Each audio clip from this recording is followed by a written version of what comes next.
Everyone, this is Vishal from Bhavna Education Hub, and let's move forward with the third topic of this particular series that is the energy, fuels and the transport. अभी के जो हमारे पुराने lectures थे science के, उसमें हमने energy और फ्यूल को कवर कर लिया था। Energy was all about the conventional non conventional form of the energy, renewable and the non renewable form. उसको वो थोड़ा सा सब्जेक्टिव आता है, उसमें से क्वेश्चन निकल जाते हैं, वहाँ से आपने उसको देख ही लिया होगा पहले पार्ट में। Second part was basically dealing with the fuels, ठीक है, कि हमने फ्यूल टेक्नोलॉजी पे कैसे स्विच किया है, कि स्टार्टिंग फ्यूल जो आपके कोल, पेट्रोल, मतलब वही पेट्रोलियम और ये एलपीजी वगैरह जो आपके सीएनजी वगैरह रहते थे, उनसे स्विच करके हम अल्टरनेटिव सोर्सेज पे कैसे स्विच कर रहे हैं। नाउ ये हमारा तीसरा टॉपिक आता है ट्रांसपोर्ट। अब ट्रांसपोर्ट अगर आप इकोनॉमी या ज्योग्राफी के पर्सपेक्टिव से देखें, जो आपको इकोनॉमी की बुक्स में देखने को मिलता है, तो वो हम कैसे लेके चलते हैं कि हाँ ठीक है, रोड ट्रांसपोर्ट है, then the railways, then the aerial mode of transport, जिसमें आपका हेली टैक्सी भी आती हैं, जिसमें हेलीकॉप्टर्स आते हैं, एयरप्लेन्स वगैरह आती हैं। तो हमें ज्योग्राफी नहीं पढ़नी है, हमें साइंस एंड टेक पढ़नी है। तो we will be dealing with the technological aspect of the transport, ठीक है। वहाँ हम ज्योग्राफी पे नहीं जा रहे हैं कि वहाँ एरियल मोबिलिटी की बात कर रहे हैं, कि लैंड मोबिलिटी की, कि वहाँ पे सी रेस वगैरह की बात कर रहे हैं, ठीक है। तो साइंस एंड टेक है, तो साइंस एंड टेक में जिस टाइप के क्वेश्चन पूछे जाते हैं वहाँ से हम लोग लेंगे। तो अगर हम ट्रांसपोर्ट की बात करें, ट्रांसपोर्ट मतलब क्या होता है, यातायात का साधन, एक मोबिलिटी का साधन, ठीक है। तो अब साइंस एंड टेक में इस टॉपिक को कैसे पढ़ते हैं कि जो टेक्नोलॉजी आप यूज कर रहे हैं during your mode of transportation, वो टेक्नोलॉजी किस चीज पे बेसिकली डिपेंडेंट है। जैसे ट्रेडिशनली या कन्वेंशनली हम लोग कोल पे डिपेंडेंट करते, coal as a source of energy, चाहे रेलवेज की मोबिलिटी हो, और अगर आप देखेंगे बसेज या इस टाइप की कासेज, तो बेसिकली डीजल या पेट्रोल इंजन पे ही बेसिकली वो बेस्ड होती थी, ठीक है। लेकिन अभी बार बार आप एक वर्ड सुन रहे होंगे, इलेक्ट्रिक व्हीकल्स। इलेक्ट्रिक व्हीकल्स में दो शब्द हैं, व्हीकल्स मतलब आपका जो भी यातायात का साधन है, ठीक है, जो आपको मोबिलिटी प्रोवाइड करता है, दूसरा वर्ड है इलेक्ट्रिक। तो इतना तो देख के समझ में आ रहा है कि यानी अब आप कन्वेंशनल फ्यूल से किस चीज पे स्विच कर रहे हैं, इलेक्ट्रिसिटी पे स्विच कर रहे हैं। आप देखते होंगे इलेक्ट्रिक ट्रेन, आप वर्ड सुनते होंगे, इलेक्ट्रिक बसेस। दिल्ली में बार बार ये आता है कि अरविंद केजरीवाल ने ई बसेस शुरू करवा दी है ना, तो ई वर्ड बार बार आता है मोबिलिटी के लिए। ई कार्स का कॉन्सेप्ट आ रहा है, अगर आप लोग थोड़ा टेक में इंटरेस्टेड हैं, बार बार ये न्यूज देखते होंगे कि आपका जो एलन मस्क है, उसने अपनी टेस्ला वाली इलेक्ट्रॉनिक कार्स निकाली हैं, ठीक है। तो जब भी इलेक्ट्रिसिटी की बात आती है तो वहां पे बैटरीज की बात आती है, क्योंकि इलेक्ट्रिसिटी ऐसा तो नहीं आप गाड़ी चला रहे हैं और सीधे किसी ट्रांसमिशन ग्रिड से आपने सप्लाई ले रखी है, वायरिंग हुई है, मतलब लाइट मिल रही है, इलेक्ट्रिसिटी मिल रही है और गाड़ी आपकी चली, ऐसा तो नहीं होता, ठीक है। ऑब्वियस सी बात है, there would be a battery, एक स्टोरेज बैटरी होगी जिसको आप चार्ज करेंगे इलेक्ट्रिसिटी से, इसलिए इसको ई व्हीकल बोल रहे हैं। जब वो चार्ज हो जाएगी, फिर उस बैटरी से आप अपना कंबशन वगैरह जो भी इग्नाइट करके अपनी गाड़ी की मोबिलिटी करेंगे। वहाँ उतने सब डिटेल में आपको नहीं, आपको इंजीनियरिंग तो पढ़नी नहीं है, आपको बेसिकली इसके क्या आते हैं ना, एडवांटेजेस, प्रोस, कौन सा बेसिक टेक्नोलॉजी क्या यूज हो रही है, बस उतना एस्पेक्ट आपको देखना है। तो ई व्हीकल्स में क्या है, बेसिक डिफिनेशन क्या होती है, those vehicles which are entirely dependent or mostly dependent on the electricity are referred to as the electric vehicles। इसकी सबसे बड़ी एडवांटेज क्या है, they are basically environmental friendly, क्योंकि ऑब्वियस सी बात है इलेक्ट्रिसिटी से चल रहे हैं तो उसमें कंबसिबल गैसेस तो होंगी नहीं, कंबशन ही नहीं हो रहा है फ्यूल का, हो रहा है इनिशियल इग्निशन की स्टेज पे होता है, लेकिन बहुत मिनिस्कुल अमाउंट में होता है, ठीक है।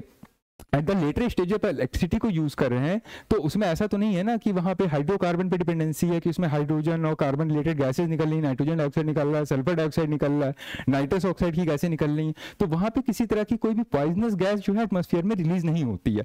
इसीलिए जो गवर्नमेंट की पॉलिसी है वो ई व्हीकल्स पे स्विच कर रही है। सबसे बड़ी एडवांटेज तो यही हो गई इसकी, और यही एक सबसे बड़ी इसकी डिसएडवांटेज भी हो जाती है। जैसे कि अगर मैं बात करूं बैटरी की, तो बैटरी बनाने के लिए भी तो आपको पता है कंपोनेंट लगते हैं, ठीक है। जैसे बार बार लिथियम सुनने में आता है, लिथियम बेस्ड बैटरी होती है, ये सब चीजें होती हैं। फिर बैटरी के जब आप उसको डिस्पोज करेंगे, ठीक है, तो उसका एनवायरनमेंट पे क्या रिपरकशन होगा, क्योंकि बैटरी बनेगी उसमें भी तो बहुत हार्मफुल केमिकल्स यूज होते हैं, बहुत सारे मेटल्स और बहुत सारे अर्थ मिनरल्स वगैरह हम यूज करेंगे बनाने में, तो उसको रिसाइकिल उसको कैसे करेंगे, ये सारे इसके चैलेंजेस में आ जाते हैं। और सबसे बड़ा एक चैलेंज आता है इलेक्ट्रिक व्हीकल्स का, चार्जिंग स्टेशंस, ठीक है।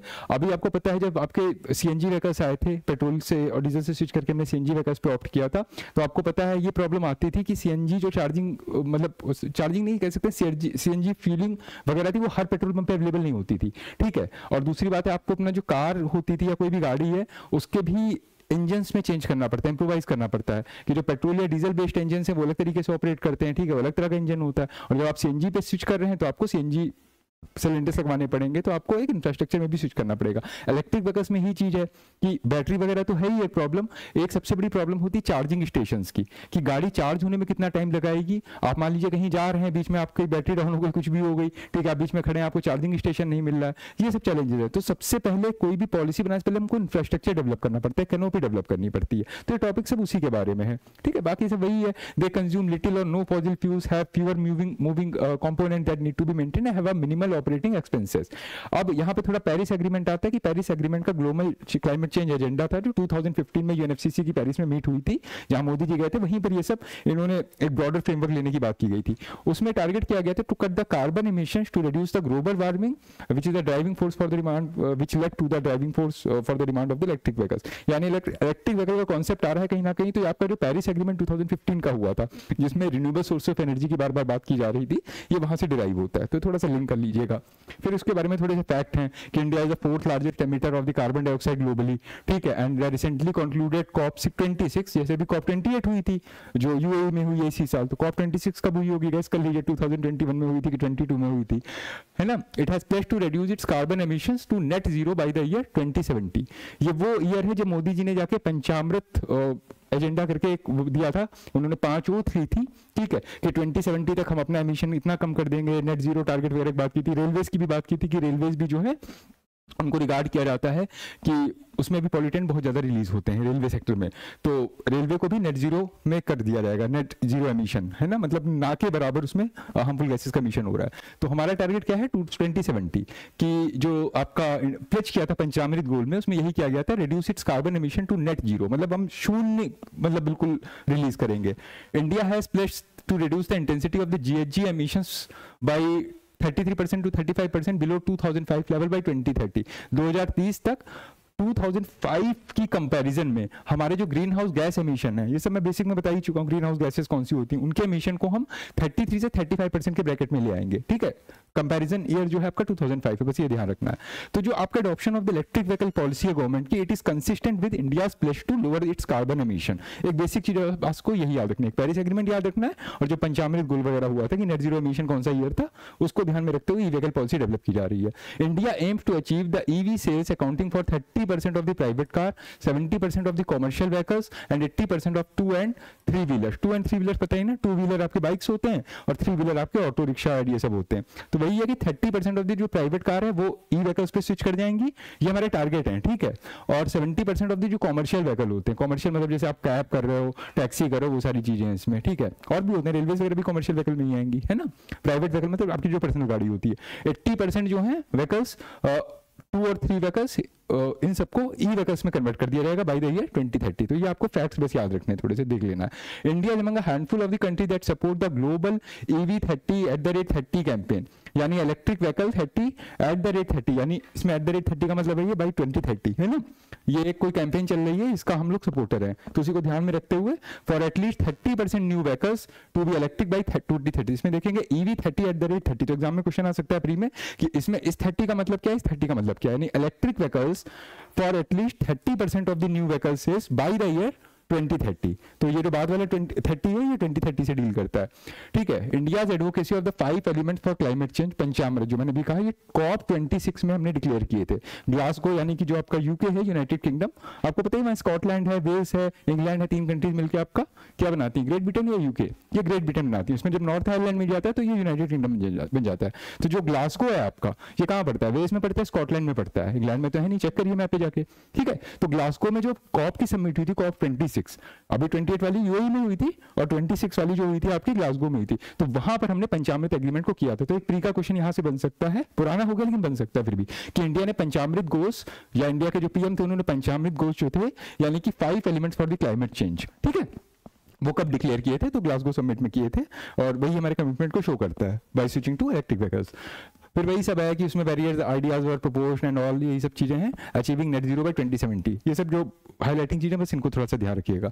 Now coming to the significance, ये आपका बेसिकली मेंस का टॉपिक है एक्चुअली में। प्री में बस इतना ही पूछेगा कि ई व्हीकल्स का जो टारगेट है कहां से आता है, पेरिस समिट से आता है, कॉप 26 ग्लासगो समिट से आता है। पंचामृत का थोड़ा सा नाम ध्यान रखिएगा, और जो आपको बताया EV 30 कैंपेन है वो किससे डील करती है, बस प्री का इतना ही पार्ट है इसमें। अब मेंस में अगर क्वेश्चन आ जाता है कि what is the significance of the electric vehicles and all, तो ये मेंस का पार्ट है, वैसे डिटेल में बता देंगे बट थोड़ी नजर मार लीजिए। एनवायरमेंटल बेनिफिट पहले बता चुका हूं, जीरो कार्बन एमिशन वगैरह होता है, हाइड्रोकार्बन क्योंकि कंज्यूम नहीं होती तो रिलीज नहीं होगी, ठीक है। फ्यूल के नाम पे इलेक्ट्रिसिटी आप ले रहे हो, ठीक है। लेकिन यहाँ पे बैटरी का कॉन्सेप्ट याद रखिएगा कि बैटरी जो होती है वो उन कंपोनेंट से बनती है जिसमें ज्यादातर उसमें नॉन बायोडिग्रेडेबल होते हैं, ठीक है, तो उसके भी इन्वायरमेंटल इंपैक्ट होते हैं। और ऐसा नहीं है कि इलेक्ट्रिक व्हीकल पे आप स्विच कर रहे हैं तो आपके कार्बन फुटप्रिंट जीरो हो जाएंगे। कार्बन फुटप्रिंट समझते हैं ना, कि जब आप कोई एक्टिविटी कर रहे हैं, काम कर रहे हैं, तो उस एंथ्रोपोजेनिक एक्टिविटी से कितने अमाउंट ऑफ कार्बन रिलीज हो रहा है, कार्बन डाइऑक्साइड की फॉर्म में, कार्बन मोनोऑक्साइड की फॉर्म फॉर्म में या किसी और पॉल्यूटेंट की फॉर्म में, तो उसको आप कार्बन फुटप्रिंट बोलते हैं। तो कार्बन फुटप्रिंट किसी भी एक्टिविटी से प्रमोट होता है। अभी आपको याद होगा टाइम्स जो मैगजीन आती है वो हर साल एक times person of the year को डिक्लेयर करती है। तो 2023 में उसने किसको डिक्लेयर किया था, एक बार नाम सर्च करिएगा, चेक करिएगा, बहुत बड़ी सेलिब्रिटी हैं, फीमेल हैं, उनको times person of the year 2023 declare किया गया था। वो न्यूज़ में क्यों रही थी? हुआ क्या था कि किसी ने, मतलब सोशल मीडिया को पता है कि सबको सेलिब्रिटी पे एलिगेशन लगाया करते हैं, तो किसी ने उन पे एलिगेशन लगा दिया था कि कोई भी सेलिब्रिटी जब मूवमेंट करता है, जैसे उनको पता ही है कि कहीं पे शो हो रहा है, ठीक है, अब यूएस में बेस्ड है, उनका शो हुआ है यूरोप में या लेट से इंडिया में हुआ है, तो वो ऑब्वियस सी बात है किससे, गाड़ी से तो ट्रेवल करेंगी नहीं, ट्रेन में तो टिकट कराएंगी नहीं, क्योंकि बीच में वो सब ओशन वगैरह आ जाता है। तो ज़्यादातर और टाइम वगैरह की लिमिट को देखते हुए ये लोग ज़्यादातर एरियल मोबिलिटी को चूज करते हैं, या तो अपना पर्सनल हेलीकॉप्टर यूज करेंगे, या इन सबके पास अपना पर्सनल रहते ही है चॉपर वगैरह, ठीक है। अब एक सेलिब्रिटी को कहीं पे मूव करना है, जैसे लेट से इंडिया का कोई हाई पोर्टफोलियो मिनिस्टर है, लेट से पीएम है या कुछ है। अब आपको पता है, आप न्यूज़ अगर देखते हैं कि मोदी जी आज शाम को कहीं पे थे तो कल सुबह कहीं और होंगे, क्योंकि रीजन क्या, उनकी एंगेजमेंट इतनी ज़्यादा है। अभी देखिए कुछ दिन पहले वो यूएई में थे, ठीक है, जहाँ पे अभी हम करंट अफेयर जब डील करेंगे वहाँ देखेंगे कौन से टेम्पल का इनॉग्रेशन वगैरह किया।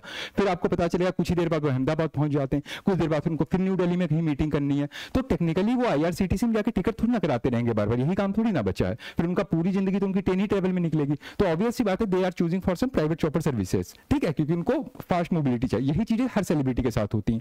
तो सेलिब्रिटीज की क्योंकि मोबिलिटी रेट ज्यादा होता है, क्योंकि उनकी एंगेजमेंट ज्यादा होती है, तो इसकी वजह से जो एंथ्रोपोजेनिक एक्टिविटी हो रही है उसकी वजह से उनके कार्बन फुटप्रिंट बहुत ज्यादा जनरेट होते हैं। और यही वो सेलिब्रिटी होते हैं जो बार बार एनवायरमेंटल कंसेंसस जनरेट किया करते हैं। आपने कई बार देखा कोई वो जैसे अमिताभ बच्चन टाइप के लोग हो गए, हाई प्रोफाइल सेलिब्रिटीज जो हैं, ठीक है, क्योंकि ये लोग कुछ भी कहते हैं उसका एक सोशल इंपैक्ट पड़ता है, तो गवर्नमेंट इन लोगों को हायर करती है, ब्रांड एम्बेसडर बनाती है for climate change and everything like that. तो let's say for example Jessica Alba है, या ऐसी कोई भी सेलिब्रिटी हो सकती हैं, एंजेलिना जॉली हो सकती हैं, या इंडिया से कोई सेलिब्रिटी शाहरुख खान टाइप का कोई हो सकता है, मैं किसी का नाम नहीं ले रहा हूं, मैं बता रहा हूं सेलिब्रिटी कोई भी हो।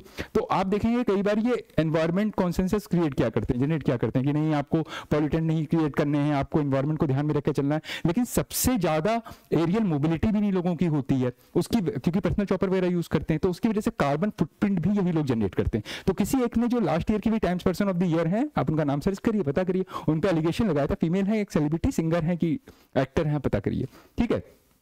तो उन पर यही एलिगेशन था कि उनकी एरियल मोबिलिटी के चलते हुए, उनकी एंथ्रोपोजेनिक एक्टिविटी के चलते हुए जिस लेवल पे कार्बन फुटप्रिंट जनरेट हो रहा है, और बाद में ये सब नेतागिरी कर रहे हैं, बता रहे हैं कि नहीं हम आप जो हैं बहुत ज़्यादा पॉल्यूशन कर रहे हैं। तो आप कितना पॉल्यूशन कर रहे हैं, ठीक है, अब आप बात को समझ रहे हैं। तो इलेक्ट्रिक व्हीकल्स की सबसे बड़ी सिग्निफिकेंस यही होती है कि they are basically environmental friendly, ठीक है, एनवायरमेंटल बेनिफिट इसके बहुत ज्यादा होते हैं। They help reducing the carbon dioxide emission and the other pollutant that contribute to the air pollution as well as the global warming. दोनों अलग कॉन्सेप्ट हैं, ध्यान रखिएगा। एयर पॉल्यूशन अलग होता है, ग्लोबल वार्मिंग अलग होता है। नो डाउट एयर पॉल्यूशन की वजह से ग्लोबल वार्मिंग होती है, बट एयर पॉल्यूशन की वजह से कई बार कुछ बीमारियां भी होती हैं, ठीक है, जिनके ह्यूमन इंप्लीकेशन या इंपैक्ट होते हैं, लेकिन not necessarily they are the GHG emission. GHG emission सिर्फ वही गैसें होती हैं, जैसे कार्बन डाइऑक्साइड हो गई, कार्बन मोनोऑक्साइड हो गई, नाइट्रोजन डाइऑक्साइड या नाइट्रस ऑक्साइड हो गई, हाइड्रोक्लोरोकार्बन हो गई, क्लोरोफ्लोरोकार्बन हो गई, जो आपके एटमॉस्फेयर की डेंसिटी बढ़ाते हैं, हीट रेडिएशन ज्यादा एब्जॉर्ब होंगे, और उसकी वजह से ग्लेशियर मेल्टडाउन और बाकी ग्लोबल वार्मिंग के जो इंपैक्ट होते हैं, क्लाइमेट चेंज वगैरह, वो होगा। लेकिन एयर पॉल्यूटेंट, हर वो पॉल्यूटेंट है, वो एरोजोल भी हो सकता है, ठीक है, वो आपके SPM भी हो सकते हैं, सस्पेंडेड पार्टिकल, SPM क्या बोलेंगे, सस्पेंडेड पार्टिकुलेट मैटर मटेरियल, ठीक है, 2.5 PM 2.5 लिखा देखेंगे कहीं आप, PM 2.5 होता है, PM5 होता है, PM10 होता है, depending on the radius and the diameter of that particular particle, ठीक है। तो वो जितना छोटा पार्टिकल होगा आपके स्वास्थ्य के लिए इतना हानिकारक होगा। जैसे मान लो PM10 है तो उसका डायमीटर ऑब्वियस सी बात है ज्यादा है, तो आपके जो नॉस्ट्रल्स होते हैं, नाक के बाल होते हैं, वो ऐसे पार्टिकल्स को पहले ही रोक लेते हैं, वो आपके फेफड़ों में नहीं आ रहा है। लेकिन अगर किसी पार्टिकल का जो PM है 2.5 है, यानी ऑब्वियस सी बात उसका रेडियस डायमीटर बहुत ज्यादा कम है, तो वो आपके नॉस्ट्रिल से इजीली स्किप कर जाएगा, आपके अंदर ब्रोंकाई वगैरह में चला जाएगा, ठीक है। जब आप इनहेल करते हैं तो आपके लंग्स में चिपक जाएगा, तो ये बहुत सारी आपको फेफड़े रिलेटेड आपको विकार दे सकता है, समस्याएं दे सकता है, ठीक है। तो जब आप बायोलॉजी वगैरह पढ़ेंगे तो वहां देखेंगे वो कौन से पॉल्यूटेंट होते हैं जो बेसिकली आपके लंग रिलेटेड आपके प्रॉब्लम्स क्रिएट करते हैं आगे चल के, ठीक है।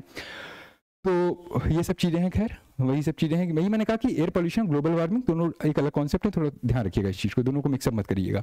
Electric vehicles they help reduce the harmful pollutants such as the nitrogen oxides, ये सब बता चुका हूं, particulate matter, volatile organic compounds and all, यही सब चीजें उसमें। एडवांटेज की बात कर रहे हैं, energy diversity and the security. Diversity का मतलब क्या होता है, एक चीज होती है कि आप एनर्जी के सोर्स के लिए एक पर्टिकुलर चीज पे डिपेंडेंट है, जैसे आप कोल पे डिपेंडेंट हैं, या let's say for example nuclear fuel के लिए आप किसी यूरेनियम या थोरियम या प्लूटोनियम पे डिपेंडेंट हैं, तो आपकी डिपेंडेंसी हर उस कंट्री पे हो जाएगी जो उसका सप्लायर है। लेट्स से हम लोग ऑयल पे डिपेंडेंट हैं, तो जो मिडिल ईस्ट कंट्रीज हैं, जो मेजर ग्लोबल ऑयल जायंट्स हैं, ठीक है, वो हमको डिक्टेट करने लगते हैं कई बार। वो कहेंगे हम भैया तुमको तेल तब बेचेंगे जब फॉरेन पॉलिसी जब आप बनाते हैं तो हमारे भी हितों को ध्यान में रखेंगे, वरना हम आपको एक ऑयल एम्बार्गो लगा देंगे। यानी कहीं ना कहीं एक एनर्जी डिपेंडेंसी के चलते हुए एक कंट्री की सोवरेनिटी कॉम्प्रोमाइज होती है, और यही अगर आप इलेक्ट्रिक व्हीकल्स वगैरह पे स्विच कर जाते हैं तो जो मोनोपोली बनी है ये ब्रेक हो जाती है। तो that's why most of the global countries they are switching for alternate source of energy. यहाँ पे एनर्जी डाइवर्सिफिकेशन हो रहा है ना, और एनर्जी सिक्योरिटी भी आपको प्रोवाइड हो रही है। सिक्योरिटी आप समझते हैं ना कि हम आत्मनिर्भर हैं, हमें किसी और पे डिपेंडेंसी नहीं है। तो कल को ऐसा नहीं होगा कोई ग्लोबल इंपैक्ट हो, जैसे फॉर एग्जांपल रशिया या यूक्रेन का वॉर चल रहा है, अब हमारा बहुत सारा जो फ्यूल के लिए कुछ फ्यूल वगैरह आता है वो यूक्रेन से भी आता है, रशिया से भी आता है, लेकिन क्योंकि ग्लोबल सप्लाईज अब थोड़ी हॉल्ट हो गई हैं। अभी इधर देख लीजिए रेड सी क्राइसिस चल रहा है, तो हमारा मेजर ऑयल कहाँ से आता था, आपको पता है मिडिल ईस्ट से आ रहा, सब कुछ आ रहा। अब ये कंट्रीज येमेन हो गई या ईरान हो गई, ये सब अपना एम्बार्गो अलग बना के बैठे हुए हैं, ठीक है, कि हम इंडिया के शिप्स को यहाँ से रेड सी से नहीं पास होने देंगे, इधर के शिप उधर नहीं आने देंगे। तो हमारी कहीं ना कहीं आप देखेंगे एनर्जी सिक्योरिटी कॉम्प्रोमाइज हो रही है डिपेंडेंसी के चलते हुए। तो अगर हम अपने आप में आत्मनिर्भर हैं, हम खुद अपनी इलेक्ट्रिसिटी जनरेट करें, उससे अपने व्हीकल वगैरह चला रहे हैं, तो किसी भी ग्लोबल इवेंट का हमारी डोमेस्टिक चीजों पे इफेक्ट नहीं पड़ता है। कई बार आप देखते हैं तेल के प्राइसेस ग्लोबली हाई हुए इसलिए हमारे यहाँ पे इन्फ्लेशन आ गया, ये सब चीजें नहीं होंगी, ठीक है। Technological advancement and job creation, जब भी कोई ऐसी इस तरह की टेक्नोलॉजिकल एडवांसमेंट होती है तो उसकी वजह से आपको पता है जॉब क्रिएशन होता है। जॉब क्रिएशन क्यों, आपको पता ही है कि ऑब्वियस सी बात है, जैसे बैटरीज बन रही है तो बैटरीज को बनाने के मैन्युफैक्चर करने के लिए प्लांट्स लगेंगे, उसमें लोगों को रोजगार मिलेगा। तो एक टेक्नोलॉजी में भी अपग्रेडेशन हो रहा है, साथ साथ में लोगों को स्पेशली जो टेक्नोलॉजी से डील करने वाले जैसे इंजीनियर्स हैं सबके लिए जॉब क्रिएट होती है। तो किसी भी इस तरह की कोई नई चीज आ रही है, चाहे वो हेली टैक्सी का कॉन्सेप्ट हो या let's say for example bullet train का कॉन्सेप्ट हो, मैग्लेव ट्रेन का कॉन्सेप्ट हो, तो वो एक तरह का रोजगार, एक तरह की कैनोपी जनरेट करता है। हर कोई देखिए कोई भी ऐसी एक्टिविटी होती है वो अपने आप में बहुत बड़ा एक एम्प्लॉयमेंट जनरेशन का एक मीडियम बन जाता है। और मैं फिर से थोड़ा ट्रेडिशन पे जाना चाहूंगा, ज्यादा डिटेल में नहीं, लेकिन बस उसके तौर पे, ठीक है।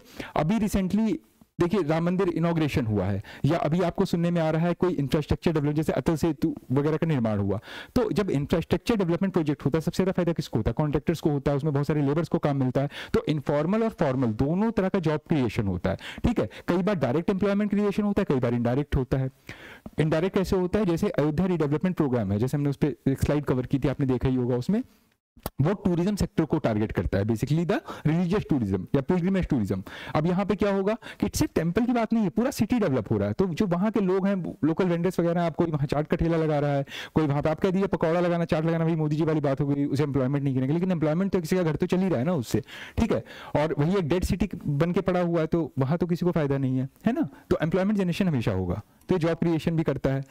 It create jobs and innovation in the battery manufacturing, renewable energy, charging infrastructure, ये जितनी चीजें क्रिएट होंगी जॉब क्रिएट करेंगी, है ना।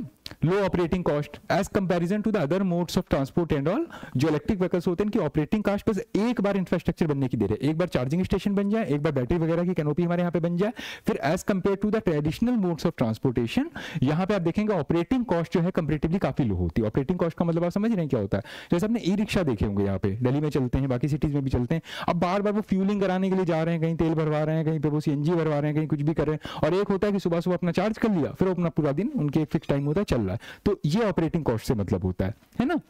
लॉन्ग टर्म कॉस्ट से भी इनिशियल इन्वेस्टमेंट नो डाउट ज्यादा है, लेकिन लॉन्ग टर्म में इसकी कॉस्ट सेविंग अच्छी खासी हो जाती है। लो कॉस्ट ऑफ ओनरशिप, ये सब वही रिलेटेबल वर्ड्स हैं, ठीक है। Favourable state EV policies, state governments across India have already announced their respective EV policies, some of them are promoting the supply side while some are promoting the demand side. Supply side demand side दोनों अलग वे में काम करती है। Supply side का मतलब ये है कि इलेक्ट्रिक व्हीकल का कॉन्सेप्ट आ रहा है, हम लोग बैटरी वगैरह मैन्युफैक्चर करेंगे। Let's say for example Uttar Pradesh कह देता है कि हम जो है सप्लाई साइड पे काम करेंगे, यानी हम लोग बैटरी मैन्युफैक्चरिंग हब के तौर पे अपनी किसी सिटी को डेवलप करेंगे, तो यहाँ से स्टेट का फायदा होगा।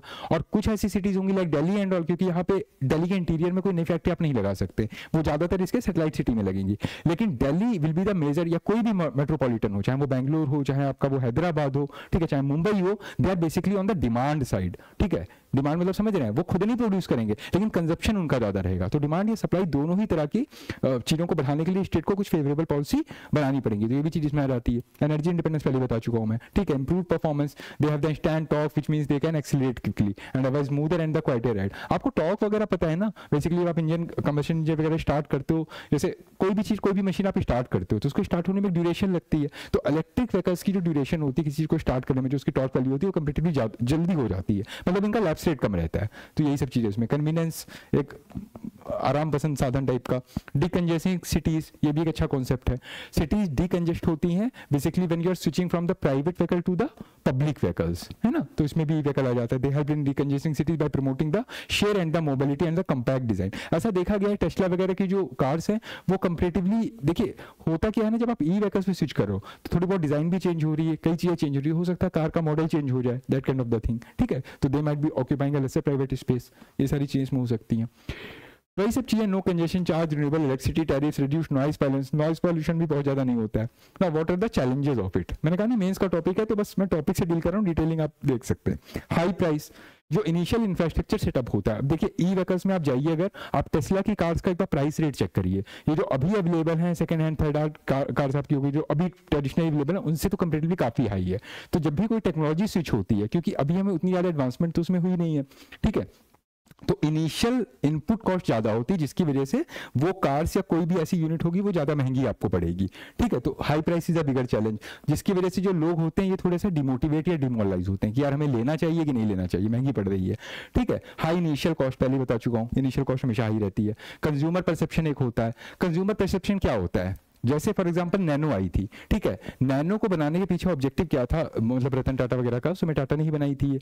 उन्होंने मतलब एक एग्जांपल दिया था पब्लिक डोमेन में, उन्होंने कहा था एक बार मैं गाड़ी से जा रहा था, मैंने देखा एक छोटा सा स्कूटर टाइप का है, उसमें जो था वो हस्बैंड था गाड़ी चला रहा था, उसकी वाइफ पीछे गोदी में बच्चा लेके बैठी थी, एक छोटा सा बच्चा उनका आगे खड़ा था, ठीक है, यानी 4 लोगों की एक फैमिली है, अगर वो स्कूटर जैसी चीज पे मूव कर रहे हैं, मान लो जो हस्बैंड है या जो मेल है जो ड्राइव कर रहा है, या हो सकता है फीमेल ड्राइव कर रही हो, ठीक है, उसने हो सकता है हेलमेट लगाया हो, लेकिन जो छोटा सा बच्चा आगे एक कॉम्पैक्ट से आगे खड़ा हुआ है, एक वुमेन पीछे बैठी अपने एक बच्चे को गोद में लेके, यहाँ सेफ्टी कंसर्न आप देखिए क्या है, 4 लोग एक छोटी सी गाड़ी पे लगे हुए हैं, ठीक है, उसने कहा कि अगर उसी स्कूटर को मैं चेंज करके छोटी सी कार में कन्वर्ट कर दूं और with in a very minimum input, 1 lakh उसकी इनिशियल कॉस्ट रखी गई थी, 1 लाख में आपको पता है अगर आप 2 व्हीलर भी लेने जाते हो तब भी आपको 6 पड़ जाता है अच्छी गाड़ी का लेने गए, ठीक है। तो उन्होंने कहा मैं काम चलाओ एक ऐसी गाड़ी बनाना चाहता हूँ जिसमें 4-5 लोगों का परिवार, बेसिकली 4 लोगों को उन्होंने टारगेट किया था, ठीक है, छोटी सी कॉम्पैक्ट सी कार रहेगी, तो स्कूटर अनकंफर्टेबल भी रहता है, बाइक भी अनकंफर्टेबल रहती है, आप बिल्कुल लदे हो बैठे हो अजीब से लंबी ड्यूरेशन तक जाना, कार में कंफर्टेबली आप बैठे हो, ठीक है। तो उनका नैनो बनाने का रीजन यही था, अगर आप अफोर्ड कर सकते हो तो आप बढ़िया लग्जरियस गाड़ी लीजिए, ठीक है, कोई दिक्कत नहीं, लेकिन अगर आप बहुत ही लोअर मिडिल क्लास फैमिली से आते हैं, you can't afford a big car और something like that, you can switch to Nano, ठीक है। लेकिन नैनो के बारे में बहुत गलत परसेप्शन बना दिया गया था, and what was the perception कि दे आर नॉट सेफ। कभी भी देखिए कोई भी गाड़ी होती है that is not completely, you can't say कि इसमें कोई लूप होल नहीं है, कई बार एक्सीडेंट हो जाते हैं, कई बार ह्यूमन फॉल्ट की वजह से, कई बार उसमें मैन्युफैक्चरिंग फॉल्ट की वजह से होता है। जब टाटा नैनो बनी, क्योंकि इन्होंने अपनी इनपुट कॉस्ट को बहुत कम रखा था, तो ऑब्वियस सी बात है वो बहुत ही महंगे मतलब उसमें इंफ्रास्ट्रक्चर तो यूज नहीं कर सकते थे जो उसके कॉम्पोनेंट होते हैं। तो कई बार क्या होता था कि इंजन हीटिंग वगैरह की वजह से उसमें आया था गाड़ी जलने लगी, गाड़ी चलते चलते जलने लगी, 1-2 ऐसे इंसिडेंट हो गए। अब उसको मीडिया को तो पता ही, आपको सेंसेशन क्रिएट करना होता है, उन्होंने इतना उसको हाईलाइट कर दिया था कि लोगों के दिमाग में परसेप्शन बैठ गया था नैनो व्हीकल्स को लेके कि they are not very safe. अगर नैनो गाड़ी कहीं ठुक गई तो कहते नहीं है वो बिल्कुल पापड़ बन जाएगी, ठीक है, गाड़ी का इंजन गर्म हो गया कभी जलने लगेगा, तो लोग सुसाइड नहीं करना चाहते थे। वही उसी तरह का कुछ परसेप्शन जो है इलेक्ट्रिक व्हीकल के बारे में भी बना हुआ है, कंज्यूमर परसेप्शन, और ये बहुत मैटर करता है। एक बार जैसे वैक्सीनेशन शुरू हुआ था कोविड का, आपको पता है पॉलिटिकल रीजन थे, कई ऐसे रीजन थे कि लोगों ने एक ऐसी हवा बना दी थी उस समय, किसी ने कह दिया कि मैंने वैक्सीन लगवा ली तो मेरी बॉडी मैग्नेट बन गई, ठीक है, किसी ने ये कह दिया कि मेरे को अलग अलग तरह की, अभी भी ये कंसेप्शन चल रहे हैं कि कुछ हार्ट अटैक या स्ट्रोक्स वगैरह ऐसे पड़ रहे हैं जो बेसिकली कोविड वैक्सीनेशन के बाद शुरू हुए। ये एक नेगेटिव परसेप्शन की, आपको सबको पता है, आप लोग साइंस के स्टूडेंट हो, कि vaccination is very good for your health. छोटा बच्चा पैदा होता है तब से उसका वैक्सीनेशन शुरू हो जाता है, क्योंकि कई ऐसी बीमारियां हैं जिनके प्रिवेंटिव रेमेडीज नहीं है, मतलब आपको बीमारी हो गई उसके बाद आप उसको मतलब टैकल करने के लिए मेडिकेशन नहीं ले सकते हो, तो उसके प्रिवेंशन के लिए आपको वैक्सीनेशन करना पड़ता है। आपको पता है वैक्सीनेशन और मेडिकेशन में बेसिक डिफरेंस क्या होता है, मेडिकेशन ज्यादातर बीमारी के बाद दिया जाता है और वैक्सीनेशन किस वे में काम करता है कि आपको कोई बीमारी ना हो, इसलिए आप डेड फॉर्म में उसी वायरस को पहले ही आपकी बॉडी में इंजेक्ट कर दिया जाता है कि आपकी बॉडी एक इननेट इम्यूनिटी डेवलप कर ले, ताकि अगली बार वो बीमारी हो आपको तो आप उसे टैकल कर ले जाए on the basis of your immunity, ठीक है। अब आप अगर वैक्सीनेशन का ही विरोध करना शुरू कर देंगे, आप कह देंगे कोविड हो रहा है, अरे मर तो वैसे भी रहो कोविड से, ठीक है, एक बार वैक्सीनेशन करवा के देख लो, हो सकता है आपकी बॉडी के अंदर थोड़ी इम्यूनिटी डेवलप हो जाए। लेकिन लोगों ने ऐसा परसेप्शन बना दिया कि वैक्सीनेशन बड़ा खतरनाक है, उसका ह्यूमन ट्रायल नहीं हुआ, उसको जल्दबाजी में लॉन्च कर दिया गया। तो वहां पे एक्जिजेंसी लगी हुई थी ना, लोग मर रहे थे, गवर्नमेंट का भी प्रेशर था, तो बेचारे जैसे जैसे कई उन्होंने ट्रायल स्टेजेस भी वास्तव में स्किप किए क्योंकि उन पर प्रेशर बहुत ज्यादा बनाया जा रहा था। लेकिन परसेप्शन ऐसा हुआ कि लोग वैक्सीनेशन कराना नहीं चाह रहे थे। वही इलेक्ट्रिक व्हीकल में भी लागू हो जाता है। तो ये पॉइंट आपको हमेशा याद रखना है, कंज्यूमर परसेप्शन वगैरह। It is all about the electric vehicles in India are still weak as compare to the IC vehicles, ठीक है। The range anxiety, lack of charging infrastructure, wide gap between the EV and the ICI vehicle prices, lack of assurance about the satisfactory resale play the role in that. मतलब ऐसा perception बता दिया है कि e vehicle की गाड़ियां बड़ी महंगी होंगी, चार्जिंग स्टेशन जगह जगह पे नहीं होंगे, ठीक है। हम लोगों के यहाँ जो डोमेस्टिक मैन्युफैक्चरिंग होगी वो इंटरनेशनल नॉर्म्स की कंपैरिजन में कुछ नहीं होगी। तो लोगों से अगर आप ये कहिए कि ई व्हीकल पे स्विच करो तो कहेंगे नहीं भैया, नेगेटिव न्यूज बहुत ज्यादा है मार्केट में, हम नहीं स्विच करेंगे, ठीक है। तो ये कंज्यूमर परसेप्शन होता है जो लोगों को डिमोरलाइज करता है इन टेक्नोलॉजीज पे स्विच करने से। Battery technology, the current battery technology still has certain limitations such as the limited driving range. Driving में पहले बता चुका हूं कि एक लिमिटेड दूरी तक जा पाएगी, फिर आपको चार्जिंग स्टेशन नहीं मिलेगा, परेशान होंगे। And the long charging time, लोगों ने ऐसा परसेप्शन बता दिया कि पूरा पूरा दिन गाड़ी चार्ज होगी, 2 घंटा चलेगी। तो कौन ये सब दर्द पालना चाहता है? आदमी कहता है ठीक है पेट्रोल पंप पे जाएंगे, तेल भराएंगे और सीधे अपना निकल चलेंगे। कौन वहां बैटरी को चार्जिंग पे लगाया पड़ा है? अब आप कहीं जा रहे हैं, बैटरी डाउन हो गई, चार्जिंग स्टेशन आया, आपको जल्दी अर्जेंसी में हो जाए, आपके 5 घंटे में गाड़ी चार्ज करूंगा खड़ा होकर, तो मेरा डिले हो रहा है ना, उससे अच्छा फिर मैं अपनी सीएनजी व्हीकल को ऑप्ट कर लूं। तो यही सब चीजें परसेप्शन को, रेंज एंग्जाइटी कि बहुत दूर तक नहीं जाएगी कितनी भी चार्ज कर लूं, तो यही सब चीजें हैं परसेप्शन को लेके, ठीक है। Battery technology and supply chain, supply chain से मतलब क्या होता है कि डिमांड एक बार क्रिएट हो गई तो लोगों ने इसे स्विच कर दिया उस टेक्नोलॉजी पे। डिमांड तो हो रही है लेकिन उस वे में सप्लाई नहीं हो पा रही, मतलब उधर से मैन्युफैक्चरिंग नहीं हो रही है। तो ये भी एक तरह का नेगेटिव वो हो सकता है। Lack of awareness, lack of awareness, वही लोगों में जागरूकता नहीं है इस चीज को लेकर, बहुत लोगों को पता नहीं ई व्हीकल्स होते क्या है, उन्होंने बस सुन लिया कि हाँ ई व्हीकल जैसी कोई चीज है, but regarding technology they are having no such knowledge. Lack of standardisation, अभी कोई स्टैंडर्ड कोई लीगल नॉर्म नहीं आई है, ठीक है, किसी ने कोई प्रोटोकॉल रिलीज नहीं किए कि हम इन पैरामीटर्स पे ई व्हीकल्स को डेवलप करेंगे। पावर ग्रिड इंफ्रास्ट्रक्चर, ये भी एक बहुत बड़ा चैलेंज है। India power grid infrastructure is not fully develop. आपको पता ही है अर्बन सिटीज में तो 24 आवर की मतलब सप्लाई आपको इलेक्ट्रिसिटी की मिल जाती है, बट रूरल एरियाज में क्या होगा भाई, टेक्नोलॉजी स्विच होगा तो गाड़ी आदमी यूज कर रहा है। मेरा घर गाँव में है मान लीजिए, ठीक है, मैं शहर से गाँव में जा रहा हूँ, चला गया वहां पे अपने ई व्हीकल को लेके, लेकिन मेरे गाँव में लाइट नहीं आ रही है, इंफ्रास्ट्रक्चर तो छोड़ दीजिए, मेरे घर पे भी मैं कुछ लगा लूं तब भी मैं उसको चार्ज नहीं कर पाऊंगा। तो इंडिया का जो पावर ग्रिड इंफ्रास्ट्रक्चर है, जब तक आपकी पूरी कंट्री में देखिए आप इलेक्ट्रिसिटी पे डिपेंडेंट हो, फोन चार्जिंग से लेकर हर चीज, लेकिन फोन चार्ज करना और एक इलेक्ट्रिक व्हीकल को चार्ज करना they are completely different task, ठीक है। आप घर पे फोन को चार्ज कर सकते हो, लैपटॉप को चार्ज कर सकते हो, बट इलेक्ट्रिक व्हीकल को अपने घर में नहीं चार्ज कर लोगे, उसके लिए आपको चार्जिंग स्टेशन चाहिए।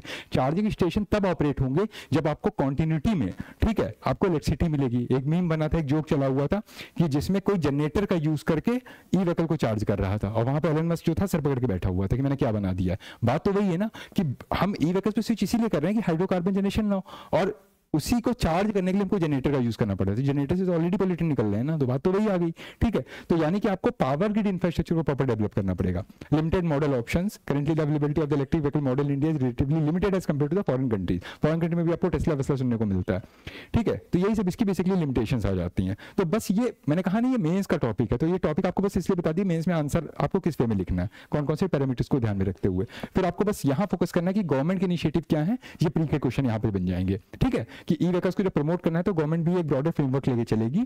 तो गवर्नमेंट की एक पॉलिसी आई थी फेम, आपने वर्ड बार बार सुना होगा, फेम स्कीम।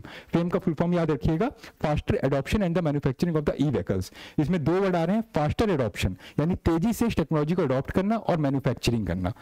मतलब डिमांड साइड से कहा जा रहा है कि फास्टर एडॉप्शन, डिमांड साइड मतलब लोगों को समझाया जा रहा है कि नहीं आप इस टेक्नोलॉजी को अडॉप्ट करिए, और सप्लाई साइड वाले लोगों को समझाया जा रहा है कि भैया डिमांड आएगी तो मैन्युफैक्चर करना भी शुरू कर दो। तो फेम पॉलिसी एडॉप्शन और मैन्युफैक्चरिंग दोनों एस्पेक्ट को डील करती है। It provides incentives for the E manufacturers.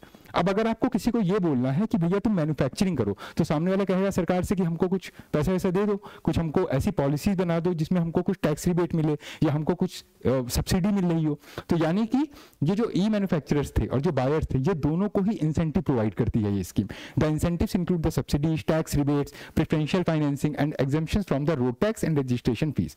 अब मान लीजिए गवर्नमेंट ये पॉलिसी बना दे कि जैसे आपको टोल टैक्स वगैरह देना पड़ता है, अगर आप किसी सीएनजी व्हीकल का या मतलब पेट्रोल व्हीकल का यूज कर रहे हो तो आपको ज्यादा देना पड़ेगा, इलेक्ट्रिक व्हीकल का यूज कर रहे हो तो आपको कम देना पड़ेगा, ऐसा कुछ बना दे तो लोगों के ऊपर एक कहते नहीं साइकोलॉजिकल एम्बार्गो होता है, एक साइकोलॉजिकल इंपैक्ट पड़ता है कि नहीं यार ई व्हीकल पे स्विच करते हैं तो मेरे को फायदा मिलेगा, ठीक है, टोल टैक्स वगैरह पे वो हो सकता है, टैक्स एग्जम्पशन हो सकता है, यानी जब मैं गाड़ी ले रहा हूँ तो मुझे कंजम्पशन दिखाना पड़ेगा, आपको पता ही है भाई जीएसटी वगैरह इंक्लूडेड है, सब कुछ इनडायरेक्ट टैक्स में आता है, तो जब भी आप कोई कंजम्पशन करते हो, कोई भी गुड खरीदते हो या सर्विस अवेल करते हो तो उस केस में आपको गवर्नमेंट को टैक्स पड़ते थे, indirect tax in the form of पहले आपका सेल्स और एक्साइज ये सब था, अब क्या हो गया आपका जीएसटी हो गया। तो अगर गवर्नमेंट ये डिक्लेयर कर दे कि ई व्हीकल्स के परचेस पे जीएसटी को हम मान लीजिए 0% या 5% पे डाल रहे हैं, और वही अगर आप किसी ट्रेडिशनल व्हीकल पे कन्वेंशनल व्हीकल पे जा रहे हो तो वहां आपको 28% का जीएसटी देना पड़ेगा, तो आदमी किस पे स्विच करेगा, 28% जीएसटी सोच लीजिए, आप 10 लाख की गाड़ी ले रहे हो उस पर 28% जोड़ लीजिए कितना होगा, फिर आप जोड़ लीजिए 0% है तो आदमी कहां स्विच करेगा जहां उसको कम जीएसटी पे करना पड़ेगा। तो वो एक ऐसी गवर्नमेंट कैनोपी बनाने की कोशिश करिए इन द फ्रेम स्कीम कि मैन्युफैक्चरर को भी कोई इंसेंटिव मिले और लोगों को भी इंसेंटिव मिले। फिर एक आया national electricity mobility mission plan NEMMP which sets out the target to achieve 6 to 7 million sales of hybrid and electric vehicles year on year from 2020 onwards by providing fiscal incentive। fiscal incentive वही थे जो मैंने आपको बताए थे, manufacturer को मिलेगा अगर आप बैटरी मैन्युफैक्चर करने के लिए, इलेक्ट्रिक व्हीकल मैन्युफैक्चर करने के लिए कोई प्लांट लगा रहे हो तो वहां तुमको बहुत ज्यादा टैक्स नहीं देना पड़ेगा, हम तुमको प्रोवाइड करा देंगे, यही सब चीजें हैं, है ना। National mission on the transformative mobility and the battery storage which seeks to create a comprehensive ecosystem for the adoption of the EVs and support the establishment of the scale manufacturing plants in India, यही सब चीजें उसमें। एक आपने सुना होगा PLI scheme है, production linked incentive scheme, इसमें अराउंड 22 चीजों को डाला गया है, तो ये भी कैसे डील करती है। Production linked incentive scheme which provides incentives for the manufacturing और production of particular goods. PLI scheme इसलिए बनी थी, ठीक है, एक चैंपियंस स्कीम बनी थी, एक PLI स्कीम बनी थी, उसमें ई व्हीकल को भी इंक्लूड कर लिया गया है, यानी अगर आप इलेक्ट्रिक व्हीकल्स को मैन्युफैक्चर कर रहे हो, उसके कंपोनेंट्स को मैन्युफैक्चर कर रहे हो, यानी एक पर्टिकुलर तरह के प्रोडक्ट को मैन्युफैक्चर कर रहे हो, तो प्रोडक्शन लिंक्ड इंसेंटिव, एक पर्टिकुलर तरह के प्रोडक्ट को जब आप मैन्युफैक्चर करोगे तो आपको कुछ इंसेंटिव मिलेंगे, यही PLI स्कीम थी, तो उसमें ई व्हीकल्स को भी डाल दिया गया है। Vehicle scrappage policy which provides incentive for the scrapping of old vehicles and the purchase of new electrical vehicles. कई बार आप सुनते नहीं होंगे, आपके घरों के बाहर वो घुमा करते हैं, पुराना कुकर बेचो नया कुकर ले लो, तो जैसे पुराना कुकर आपने उनको दे दिया तो उसमें कुछ आपको डिस्काउंट करके नया कुकर प्रोवाइड कर देते हैं। तो ये उसी तरह की स्क्रैपिंग पॉलिसी है कि आप अपनी जो पुरानी गाड़ियां हैं जो बेसिकली आपकी पेट्रोल या डीजल बेस्ड हुआ करती थी, ठीक है, 15-20 साल से पुरानी है, पुरानी टेक्नोलॉजी पे, आप उसको अगर स्क्रैप करोगे तो गवर्नमेंट उसको ये नहीं है कि आपने कबाड़ में बेच दी, ठीक है, गवर्नमेंट कहेगी ठीक ठाक पैसे हम आपसे ले लेंगे, मतलब जो भी उन्होंने यूनिट इंस्टॉल की होगी, और उसी में कुछ पैसे से डाल के आप ई व्हीकल पे स्विच कर सकते हो, तो लोगों को भी फायदा होगा। तो ये व्हीकल स्क्रैपिंग पॉलिसी है। गो इलेक्ट्रिक कैंपेन, देखिए जब भी इस तरह की कोई टेक्नोलॉजी स्विच होती है या परसेप्शन चेंज करना होता है तो कैंपेनिंग बहुत जरूरी होती है, ठीक है। तो गो इलेक्ट्रिक, अब मान लो नारेबाजी चल रही है, लोग सब यही सब कर रहे हैं कि go electric and everything like that, जैसे स्वच्छ भारत में चली थी, तो it is also regarding generating awareness and all, बाकी वही सब चीजें। Ministry of power in its revised guideline on charging infrastructure MOP guidelines has prescribed that there will be at least one charging station present in a grid of 3 kilometre and every 25 kilometre on both side of the highways, यानी जितने भी highway होंगे वहां पे आपको कम से कम एक charging station मिल ही जाएगा 3 किलोमीटर से लेकर वही 25 किलोमीटर की रेंज में। यानी ये जो एक कंज्यूमर परसेप्शन बना हुआ था कि चार्जिंग स्टेशन की कमी है, ये दूर करने के लिए बनाया गया। मिनिस्ट्री ऑफ, किसने बनाया? मिनिस्ट्री ऑफ पावर ने, क्योंकि इलेक्ट्रिसिटी सप्लाई करना इन्हीं का काम है। Ministry of housing and urban affairs they have also amended the model building bylaws 2016 by setting aside 20% of the parking space for EV charging facility in the residential and the commercial building, यानी residential और commercial building होंगी specially urban areas में, तो वहाँ 20% of the जो parking station है वो इन्हीं सब फैसिलिटीज के लिए रिजर्व कर दिया जाएगा, not just for the E vehicles but for the charging units and everything. Concessions on the GST पहले मैं बता चुका हूँ, ठीक है। The government levies 5% GST on the electric vehicles, यही तो नंबर लिया था हमने, ठीक है। It charges GST of 28% on the internal combustion and the automobiles, यानी जो कन्वेंशनल मोड्स ऑफ ट्रांसपोर्ट हैं, जो आपके डीजल व्हीकल्स वगैरह थे, उस पे जहां एक तरफ 28% का GST आपको देना पड़ता है, वहीं ई व्हीकल्स पे आपको 5% GST देना पड़ेगा, तो फायदा तो है ही आपका, है ना। गो इलेक्ट्रिक कंपनी सब देख चुके हैं हम। तो India has set a very ambitious target to achieve net zero by 2070 at the UNFCCC COP26, वही सब है जो बताया आपको कि ई व्हीकल्स बेसिकली COP26 से आते हैं। और this is all about the policies and all, है ना, कि पब्लिक ट्रांसपोर्ट है, ensuring the life small community promoting E vehicles in the government, ये सब इसी के बारे में है। तो ये सब डिटेलिंग है, यहाँ पे ज़्यादा जाने की जरूरत नहीं, जब मेंस का पढ़ेंगे तब देख लेंगे। तो अब आपको एक ब्रॉडर, एक थोड़ा सा कंसेप्चुअल क्लैरिटी हो गई होगी कि इलेक्ट्रिक व्हीकल्स वाले सेक्शन में मुझे पढ़ना क्या है।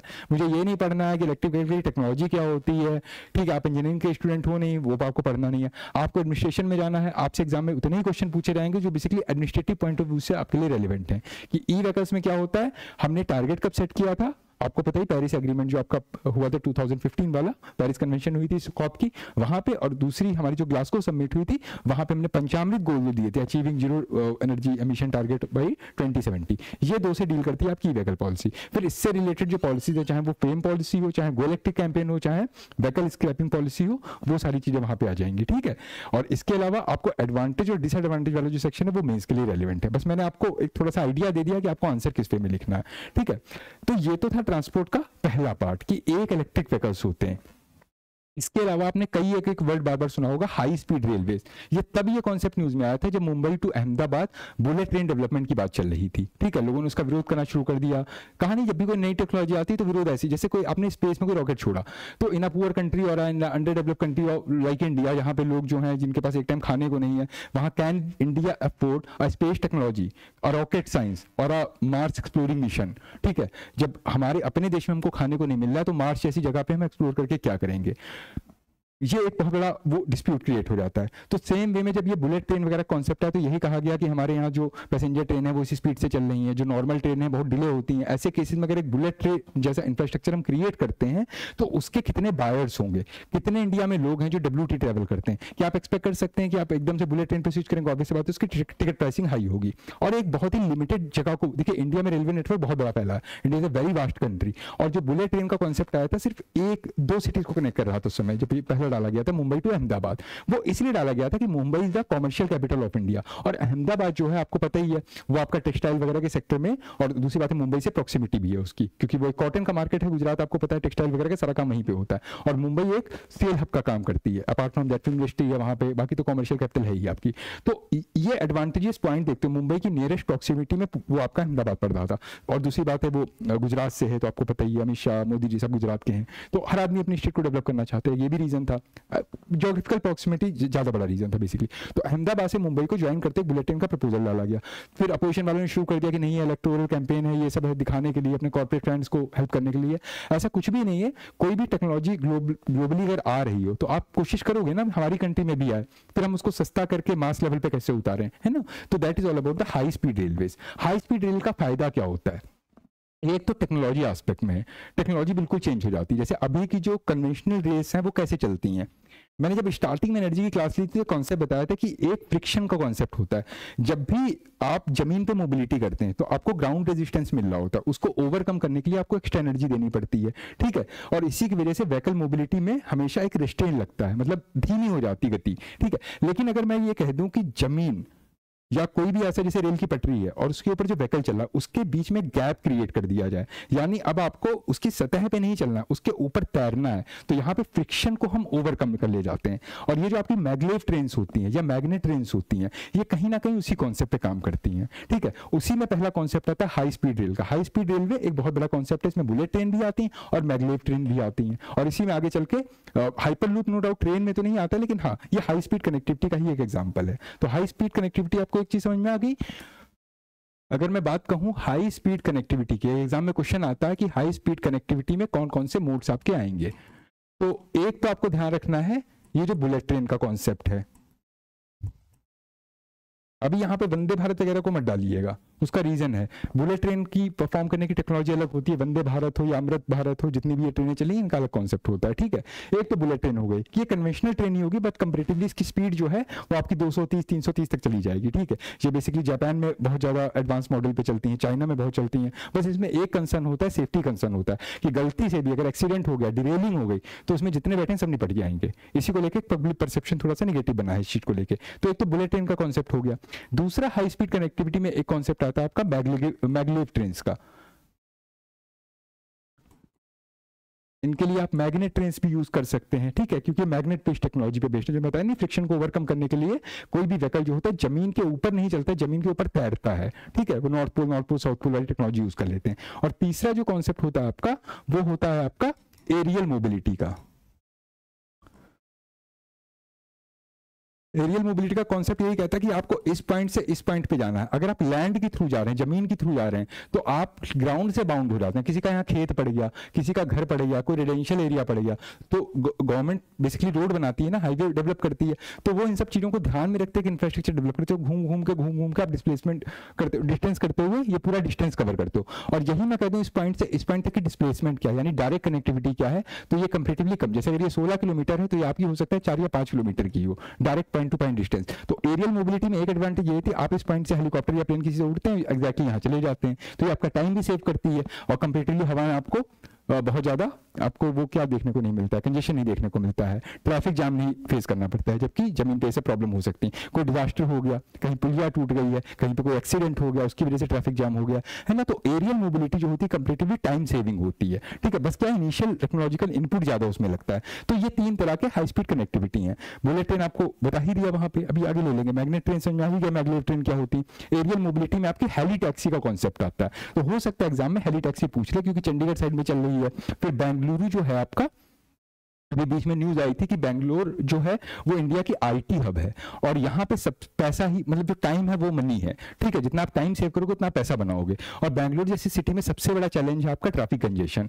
तो वो लोग क्या है, किसी पे डिपेंड है मोबिलिटी के लिए, कैब्स पे डिपेंडेंट हैं, या और किसी चीज और भी कोई ऐसा साधन हो सकता है। तो वहां पे उन्होंने हेली टैक्सी का कॉन्सेप्ट लगाया कि आप बेंगलोर एयरपोर्ट से, मतलब अगर आप दिल्ली से बेंगलोर जाइए तो जितना टाइम आपको दिल्ली से बेंगलोर जाने में लगेगा एरियल मोबिलिटी फ्लाइट के थ्रू, उतना ही टाइम आपको बेंगलोर के एयरपोर्ट से अपने नियरेस्ट पॉसिबल डेस्टिनेशन पे जाने में लग जाता है, क्योंकि आप ट्रैफिक जाम में फंस जाते हो।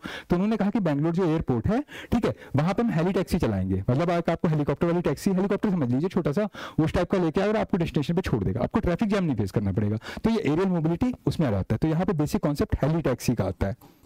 ठीक है, ये भी एक इमर्जिंग टेक्नोलॉजी है, इसलिए हमने इसको इंक्लूड कर लिया, क्योंकि इस पर क्वेश्चन पूछा जा सकता है। हाइपर लूप को हम कहाँ रखेंगे, इसको हम बुलेट ट्रेन में रखेंगे, मैग्लेट ट्रेन में रखेंगे, कि एरियल मोबिलिटी में रखेंगे, इसको कहीं नहीं रख सकते, तो इसको हम सेपरेटली देख लेते हैं।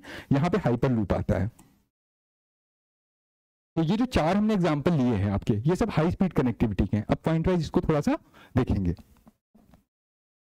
हाई स्पीड रेलवेज, ठीक है, जिसको हम बुलेट ट्रेन भी कह सकते हैं, they are the system design for speed above 250 kilometre per hour. अगर मैं आपसे कहूँ एक नॉर्मल ट्रेन की चलने की स्पीड क्या होती है, कभी भी चेक करके देखिएगा, 50 किलोमीटर पर आवर है, बहुत ज्यादा चली गई 90 चली गई, और अगर लैंडमार्क हो गई तो 110 चली गई, उसमें भी हम बहुत खुश हो जाते हैं, बहुत जल्दी ट्रेन पहुंचा दी।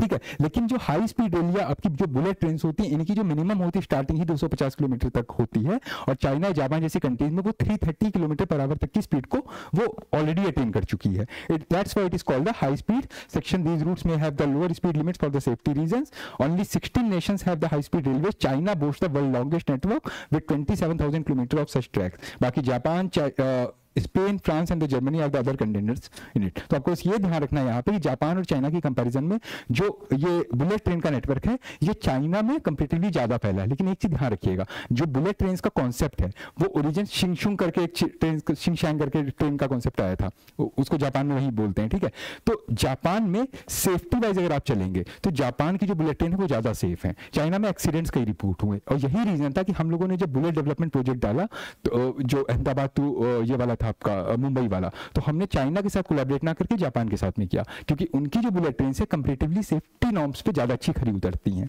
ठीक है, फिर आगे देखेंगे, Japan high speed rail between Tokyo and the Osaka were inaugurated 1964, जो 1964 में इनॉग्रेट हो चुकी थी। इसका नाम था शिंकानसेन बुलेट ट्रेन। ठीक है, named for its shapes. They could reach a speed of 210 km per hour. In 1977, sections of the Florence-Rome line became the Europe's first street railway at the top speed of 250. यानी Japan का इसमें comparative advantage 1960s में ही इनके वहाँ बन चुकी थी। फिर यूरोप ने भी शुरू की, जिसकी स्पीड 250 के आसपास थी। यही सब इसके बारे में डिटेलिंग है। फ्रेंच रेलवे कंपनी थी, 81 में डेवलप हुई। इस समय हमारे यहाँ पे रेलवेज पे काम चल ही रहा था, हमारे बुलेट ट्रेन का कॉन्सेप्ट ही नहीं आया था, तब ये लोग वहाँ जा चुके थे। Most high speed train run on the conventional track similar to the conventional gauge systems. अब अगर हम टेक्नोलॉजी की बात करें तो जितनी भी बुलेट ट्रेन होती हैं, हाई स्पीड ट्रेन होती है, इनके लिए ऐसा नहीं कोई मैग्नेट ट्रेन आपको चाहिए, वही रेलवे की पटरी रहेगी, वही सब कुछ रहेगा, बस इंजन में चेंज कर दिया जाएगा। ठीक है, तो कन्वेंशनल गेज सिस्टम वगैरह मतलब पटरी वगैरह वही रहेगी आपकी, built with a stronger material कि डिरेलमेंट ना हो।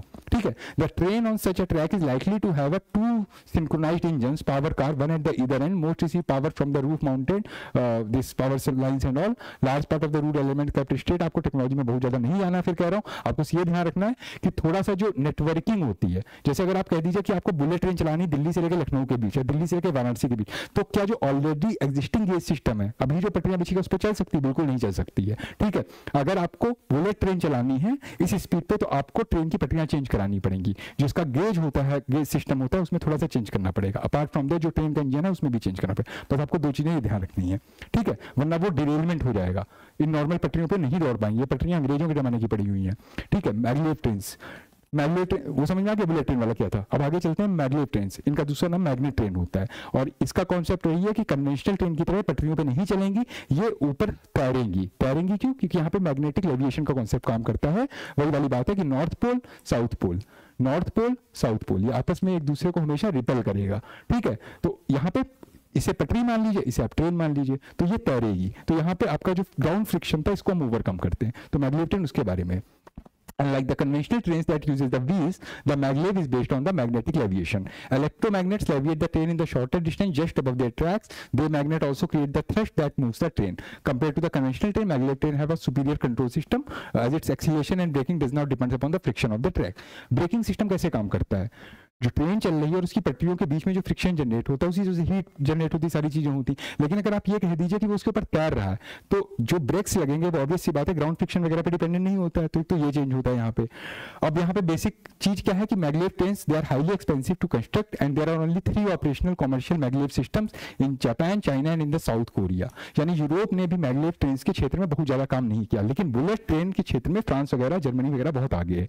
तो ये ध्यान रखना आपसे, अगर एग्जाम में क्वेश्चन आता है कि मैग्लेव ट्रेन और मैग्नेटिक ट्रेन, वो मैग्लेव ट्रेन्स और बुलेट ट्रेन्स क्या दोनों एक होती हैं? बिल्कुल नहीं एक होती हैं, ठीक है। Bullet trains high speed train वाले सिस्टम में रहेंगी, मैग्लेव ट्रेन्स मैग्नेट ट्रेन में रहती हैं। दूसरा क्वेश्चन ये बन सकता है आपका कि जो जापान है या लेट से चाइना है, ये मैग्लेव ट्रेन्स में आगे है कि मैग्नेटिक बुलेट ट्रेन में आगे? ये दोनों में ही आगे है। जापान का नाम आप दोनों जगह देखेंगे, जापान और चाइना का, ठीक है। लेकिन यूरोप जो है आपका वो बुलेट ट्रेन के क्षेत्र में काम कर चुका है, लेकिन मैग्नेट ट्रेन के क्षेत्र में आपको यूरोप का कहीं कोई नाम नहीं दिख रहा होगा। इसमें इन 3 कंट्रीज को ये लिखा नहीं है, they are only the 3 operational commercial maglev systems in Japan, in China and in South Korea. तो कंपेटिटिव जो साउथ ईस्ट एशिया है इसकी एडवांटेजेस पोजीशन है। यानी अगर हमको मैग्लेव ट्रेन की टेक्नोलॉजी को कहीं से इंपोर्ट करना है तो हमारी डिपेंडेंसी यहाँ इस कंट्री से तो ज़्यादा है नहीं, चाइना से तो हम इस वे में नहीं डील कर सकते हैं, लेकिन हाँ हम कहीं ना कहीं या तो जापान से डील करेंगे या साउथ कोरिया से डील करेंगे, ठीक है। शंघाई मैग्लेव जो कि चाइना में है, it has the highest train speed of 431 kilometre per our. अब आप देखेंगे अगर बुलेट ट्रेन की स्पीड आपकी कितनी जा रही थी, 230 के आसपास जा रही थी। बहुत ज़्यादा एक्सट्रीम केस में जापान में गई थी, चाइना में गई थी 330 के आसपास गई थी। लेकिन बुलेट ट्रेन की, मैग्लेव ट्रेन की या मैग्नेटिक ट्रेन की जो नॉर्मल स्पीड है ये 430 के आसपास जा रही है, 431 किलोमीटर पर आवर, ठीक है। तो आप सोच लीजिए कि 30 किलोमीटर का डिस्टेंस हो सिर्फ 7 मिनट समथिंग में कन्वे कर सकती है, तो बहुत अच्छी चीज़ है। High speed railway network global infrastructure, total length of the high speed railway across the world is about this. China है 65% ऑफ दिस नेटवर्क, इनके बारे में ही है, तो ज़्यादा हम डिटेलिंग में यहाँ पे नहीं जाएंगे, ठीक है।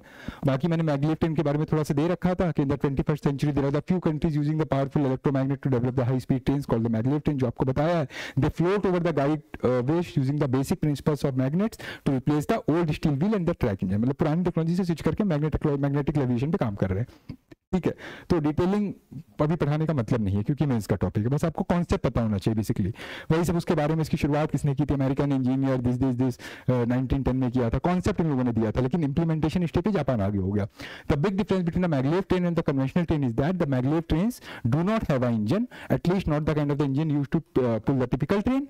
The engine for the maglev train is rather inconspicuous instead of using the fossil fuels it is created by the electrified coils in the guide way walls and the combined to propel the train। वही सब चीजें, ठीक है। थोड़ा सा magnetic लेविएशन के बारे में पढ़ लीजिए, थोड़ा सा माइकल फैराडे के बारे में पढ़ लीजिएगा, दैट्स ऑल अबाउट इट। बाकी इसमें थोड़ा सा इसको एक चार्ट फॉर्म में बताने की कोशिश की, how a maglev trains works, ठीक है। आप देखेंगे यहाँ पे जो मैंने आपको कॉन्सेप्ट बताया था, नॉर्थ पोल ये पोलर रिपल के ऊपर काम करता है। Levitation, there is no wheel so less friction to slow down the superfast train slow. ये यही बना हुआ है कि नॉर्थ पोल साउथ पोल है, नॉर्थ पोल है नॉर्थ पोल है, देख के बस आपको समझाने के लिए, ठीक है। The same magnetic poles repel and push the train while the opposite magnetic poles attract and pull the train. तो ये पोलर लेविएशन वगैरह इस टेक्नोलॉजी में काम करता है। बाकी वही है, a large electric power source, metal coils, ये सब इसकी रिक्वायरमेंट्स होती हैं। तो ज़्यादा इसमें जाने की जरूरत नहीं, बस ध्यान रखिएगा कि यूरोप में जर्मनी ने थोड़ा बहुत इस पे काम कर रखा है। Germany and the Japan both have developed the magnetic technology and tested the prototypes of the train, यानी अभी इस पे कंसेप्चुअल स्टेज पे काम चल रहा है, जर्मनी जापान दोनों, लेकिन जापान में आ चुकी हैं। ठीक है, in Germany the engineers developed electromagnetic suspension EM system called the Transrapid, यानी अगर ये वर्ड आए ट्रांस रैपिड किससे डील करता है तो मैग्नेटिक ट्रेन से डील करता है, बस आपको ये ध्यान रखना है। बाकी वही सब चीजें हैं, इसमें ज्यादा डिटेलिंग पे जाने की जरूरत नहीं है। तीसरा मैंने आपको बताया था एक हाइपर लूप वर्ड बार बार न्यूज में आता है। हाइपर लूप बेसिकली है क्या? हाइपर लूप का कंसेप्चुअलाइजेशन एलन मस्क का है। एलन मस्क आपको पता है स्पेस एक्स जो इनकी मतलब एक कंपनी है जो स्पेस रॉकेट वगैरह से डील करती है, दूसरी इनकी इलेक्ट्रिक व्हीकल से डील करने वाली टेस्ला है। तो इन्होंने कॉन्सेप्ट दिया था हाइपर लूप का। उन्होंने कहा आप इमेजिन कर लीजिए, लेट्स से फॉर एग्जांपल कि अगर मैं एक ऐसी ग्रिड बना दूं, ठीक है, आपने ऑयल पाइपलाइन देखी होंगी, ऑयल पाइपलाइन होती है ना, इसमें तेल या कोई भी ऐसा फ्यूल हम एक जगह से दूसरी जगह ले जाते हैं। तो इमेजिन कर लीजिए ऐसी ग्रिड बनी हुई है और यहाँ पर मैंने एक कैप्सूल लगा दिया, ठीक है, और इस कैप्सूल को किसी तरह से मैं इग्नाइट करता हूं, मतलब प्रोपेल करता हूं कि ये इसकी मूवमेंट शुरू हो जाए और गोली की तरह ये यहां से दागते हैं और यहां पहुंच जाता है। ठीक है, ये बहुत ही कंसेप्चुअल चीज हुआ करती थी। और एक चीज तो आपको समझ में आ गई होगी कि अगर इस बुलेट को इजीली मूव करना है इस ग्रिड में, तो ये सरफेस और ये सरफेस कभी मिलना नहीं चाहिए, यानी कहीं ना कहीं हम मैग्नेटिक लेविएशन का यूज करेंगे। भाई कोई चीज एक क्या कहते नहीं, एक पोल के अंदर कब तैरेगी, जब ऑब्वियस सी बात है यहाँ पे पोलर डिटैचमेंट होगा, मतलब पोल से लगोगे, ये भी नॉर्थ पोल है तो ये भी नॉर्थ पोल है, ये भी नॉर्थ पोल है तो नॉर्थ पोल है, वही जैसे मैग्नेटिक वाली मैग्नेटिक ट्रेन जिस पे काम कर रही थी। बस बात क्या है, ये कैप्सूल इसमें सस्पेंड होना चाहिए। अगर ये इसके ऊपर तैर गया, आप कितनी भी तेज इसको दागेंगे, यहाँ पे फ्रिक्शन जनरेट हो जाएगा जो इसको अपने आप स्लो डाउन करके रोक देगा। तो इस कैप्सूल को आप यहाँ से फायर करते हैं गोली की तरह, ये बहुत ही हाई स्पीड से यहाँ तक चला जाता है, तो यहाँ टाइम सेविंग होगी। तो ये आने वाले समय का भविष्य यही है, मोबिलिटी ऐसे ही होगी। तो हाइपर लूप का बेसिक कॉन्सेप्ट यहाँ से आता है। ठीक है, इसमें सबसे बड़ा चैलेंज होता है इस इंफ्रास्ट्रक्चर को डेवलप करना। जैसे फॉर एग्जांपल आपने रोड बनाई, रोड एक तरह का इंफ्रास्ट्रक्चर है, इस रोड पे ट्रक भी चल सकते हैं, इस रोड पे आपकी पर्सनल प्राइवेट व्हीकल यानी कि कार भी चल सकती है, आप स्कूटर भी चला सकते हैं, सब कुछ चला सकते हैं ना। यानी एक बार आपने रोड बना दी और रोड पे आप पैदल भी चल सकते हैं, आप बाइसाइकिलिंग भी कर सकते हैं। आपने लेकिन रेलवे ट्रैक बनाया, तो उस रेलवे ट्रैक पे दो ही चीजें चल सकती हैं, या तो प्रॉपर रेलवे की ट्रेन चलेगी, या फिर आपने देखे होंगे जो रेलवे डिपार्टमेंट में काम करते हैं वो छोटी छोटी सी गाड़ियां यूज करते हैं पटरी पर चलने वाली। ठीक है, यानी कि उसमें एक कन्फाइंड मोबिलिटी हो सकती है। ठीक है, हाइपर लूप और चीजों को कन्फाइन कर देता है। इसमें आप साइकिल लेके तो नहीं चल सकते हो, आप कह दो कि मैं इस ग्रिड में उसके पैदल टहलता चला जाऊंगा, नहीं, इसमें सिर्फ क्या है, कैप्सूल्स ही ट्रेवल कर सकते हैं। इसीलिए कहा कि इसका इंफ्रास्ट्रक्चर को क्रिएट करना एक बहुत बड़ा चैलेंज है। आपको सिलेक्टेड सिटीज को स्पॉट करना पड़ेगा। जैसे लेट से गवर्नमेंट ने अगर हाइपर लूप कॉन्सेप्ट डालने की कोशिश की, तो उनको पहले आइडेंटिफाई करना पड़ेगा इंडिया के दो ऐसे कौन से सिटीज हैं जहां लोगों की मोबिलिटी सबसे ज्यादा होती है और डेली बेसिस पे होती है। जैसे अगर मैं दिल्ली की बात करूं, तो दिल्ली में सबसे ज्यादा मोबिलिटी किन दो मेट्रो स्टेशन के बीच में देखी गई है, सीपी और ये दिल्ली यूनिवर्सिटी कह रही है। यहाँ पे आप देखेंगे ये दिल्ली मतलब जो मेन हब है सीपी मान लीजिए, इसकी गुड़गांव से।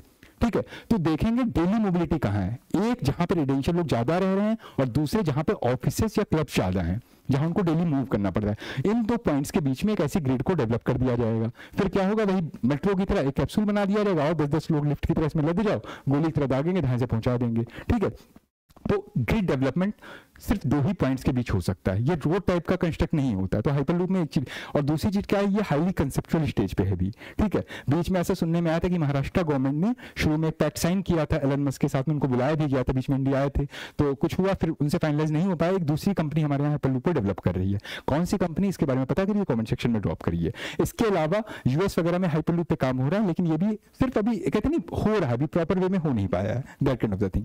तो बेसिक पता चल गई हाइपर लूप की। थोड़ा सा इसके बारे में जान लीजिए। It is the ultra high speed ground transportation system for the passenger and the cargo proposed as a concept by Elon Musk, the CEO of the Tesla and space से couple of years, ये सब की चीजें हैं।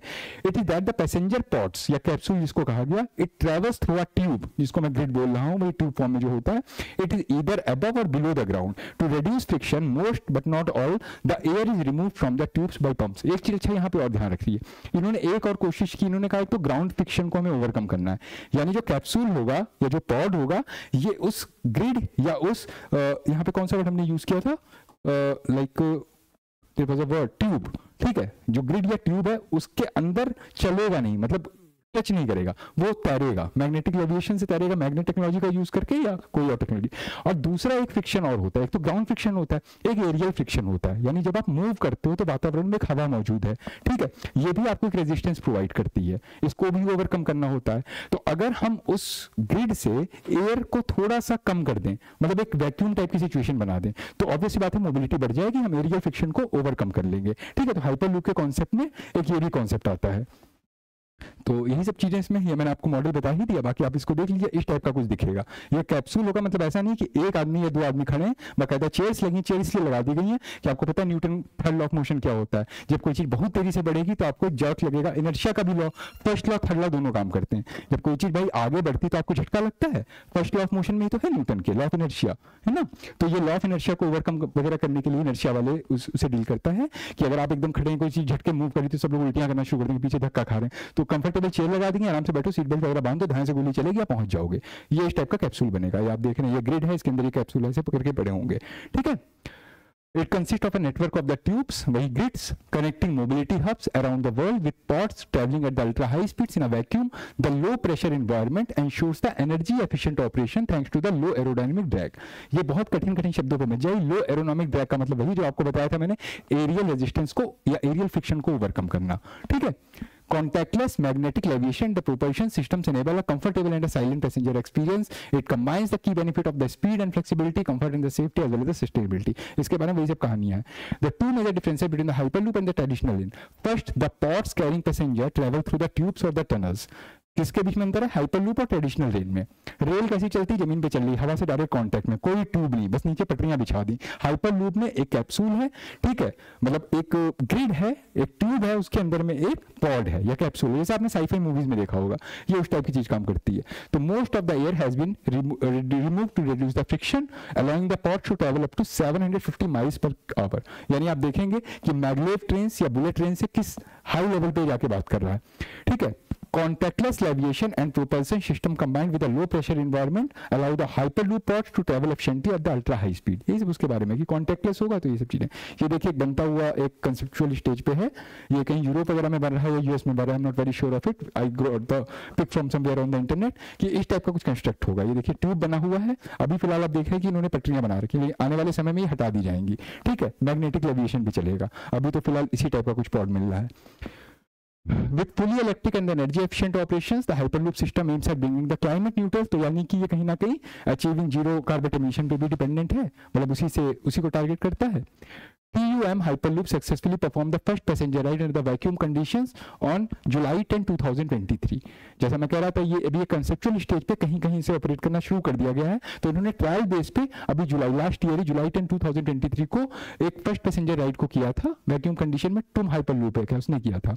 The supporters argue that the Hyperloop could be cheaper and faster than a train or a car travel, and cheaper and less polluting than the air travel. They are comparatively quicker and the cheaper built on the as compared to the traditional technology. They can be used to take the pressure of the gridlock. यही सब उसके बारे में है, ठीक है। तो that was all about the hyperloop। क्योंकि हम एलन मस्क की बात कर रहे थे, मैं बस एक छोटा सा आपको एक चीज बताना चाह रहा था यहाँ पे मोबिलिटी के बारे में। एलन मस्क ने एक और मोबिलिटी का एक बहुत अच्छा सा एक कॉन्सेप्ट देने की कोशिश की है, ठीक है। एक तो हाइपरलूप उनका कंसेप्ट था, वो कंसेप्चुअल स्टेज पे बहुत अच्छे काम करते हैं, मतलब कंसेप्चुअल टेक्नोलॉजी पे उनका बहुत अच्छा कमांड है। आप बनाइए, ऑपरेट करिए, आने वाली जनरेशन करेंगे, लेकिन वो कॉन्सेप्ट देके जा रहे हैं। तो एक बड़ा मजेदार उनका कॉन्सेप्ट है, जैसे ये आपकी अर्थ है, अगर मैं आपसे कहूं कि let's say you are standing at this particular point और आपको यहां तक जाना है, तो आप कैसे जाओगे? अगर आप लैंड मीडियम से जा रहे हो तो ऑब्वियस सी बात है, पूरा तो लैंड होगी नहीं, कहीं बीच में ओशन आएगा, कुछ आएगा, मतलब आप पहले जमीन से जाओगे, यहाँ पे पोर्ट पे जाओगे, फिर आपने कोई सी वॉयज वगैरह ली, फिर आप जमीन पे जाओगे। या मैं कहता हूँ अगर लैंड से भी कनेक्टिविटी, तो यहाँ से यहाँ जाने में आपको कितना टाइम लगेगा? यहाँ आपको ग्राउंड फ्रिक्शन को ओवरकम करना है, एरियल फ्रिक्शन को ओवरकम करना है, ट्रैफिक कंजेशन को देखना है, बहुत सारी चीजें, गाड़ी में तेल खत्म हो गया उसे भरवा रहे हैं खड़े होके, यानी इतने सारे चैलेंज। और अच्छी बात है आपको अच्छा खासा उसमें किराया भाड़ा भी लग जाएगा, ठीक है। तो एलन मस्क ने एक बड़ा मजेदार कॉन्सेप्ट दिया है, ठीक है। उसने कहा कि let's say Elon Musk is a man of rockets, जैसे हमारे एपीजे अब्दुल कलाम थे रॉकेट उड़ाया करते थे, तो एलन मस्क को एक ही चीज से प्यार है, वो है रॉकेट। वो आए दिन नए नए रॉकेट बनाता है। आपको पता ही, एक हमने रीयूजेबल रॉकेट लॉन्च टेक्नोलॉजी के बारे में पढ़ा था, जिसमें उसने कहा कि हर बार हमको एक सैटेलाइट को अगर ऊपर भेजना है तो हमको नया रॉकेट चाहिए, तो उसमें बहुत पैसा बर्बाद होता है। तो अगर मैं ऐसी टेक्नोलॉजी बनाऊं जिसमें रॉकेट से हम सैटेलाइट को ऊपर लॉन्च करते हैं, फिर रॉकेट सेफली नीचे आ जाता है, ठीक है। उसने सिलोस पे भी काम किया है, ठीक है, सिलोज वगैरह के बारे में देखना, बड़ा मजेदार कॉन्सेप्ट है। तो आप ये एक नई टेक्नोलॉजी उन्होंने बताई। उन्होंने कहा कि इस पॉइंट से इस पॉइंट पर अगर मुझे जाना है तो मैं ग्राउंड मोबिलिटी नहीं करूंगा, मैं एरियल मोबिलिटी करूंगा। और as you know he is a man of rockets, तो उसने कहा मैं एक रॉकेट उड़ाऊंगा, और ये रॉकेट जो है एक हाइपर लूप कौन सा प्रोजेक्शन चलता है, मैं उस दिन आपको पढ़ा रहा था, like let's say this one, ये होता है, फिर ये होता है प्रोजेक्टाइल मोशन, ठीक है। तो उन्होंने कहा ये प्रोजेक्टाइल ट्रेजेक्ट्री को फॉलो करेगा, जैसे बैलिस्टिक मिसाइल फॉलो करती हैं। इस रॉकेट को मैंने यहां से दागा, ये यहाँ एटमॉस्फेयर में कुछ ऐसे करके जाएगा। ये लेट्स से मैं एक और स्लाइड ले लेता हूँ क्लैरिटी के लिए। Let's say for example this is your ground, और यहां से मोबिलिटी हो रही है, यहां पर एक रॉकेट है, मैंने उसको ऐसे करके रॉकेट को हवा में छोड़ा, वो यहां तक जाएगा प्रोजेक्टाइल मोशन पे, और सडनली फिर उसको हम बंद कर देंगे। अब ये अर्थ की ग्रेविटी के इन्फ्लुएंस में ऐसे करके नीचे लैंड कर जाएगा, और ये कंट्रोल्ड लैंडिंग होगी, जैसे कि reusable launch rocket launch technology में यूज कर दी गई है।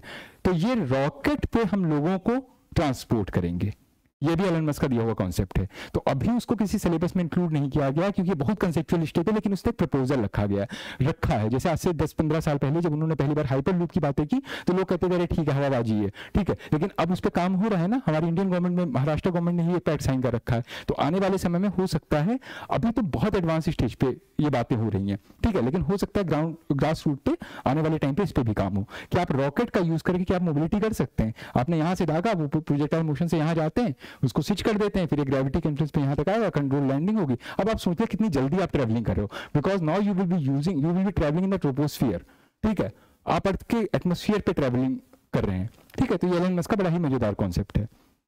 नाउ कमिंग बैक, क्योंकि वो वहीं हाइपर लूप पे आए थे इसलिए थोड़ा सा मैंने बता दिया। नाउ एरियल मोड की बात करें जो हमने शुरू में लिया था, we will be talking about helitaxis की। हेलीटैक्सीज क्या होती हैं?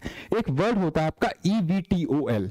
अगर एग्जाम में क्वेश्चन आता है what is EVTOL all about, तो ये नाम देख के डरना नहीं। ई का मतलब हमेशा इलेक्ट्रिसिटी होता है या इलेक्ट्रिक होता है, यानी कि इलेक्ट्रिकल। V से होता है वर्टिकल, T से होता है और O से होता है टेक ऑफ, और L से होता है लैंडिंग व्हीकल्स, यानी electrical, vertical, take off and landing vehicles.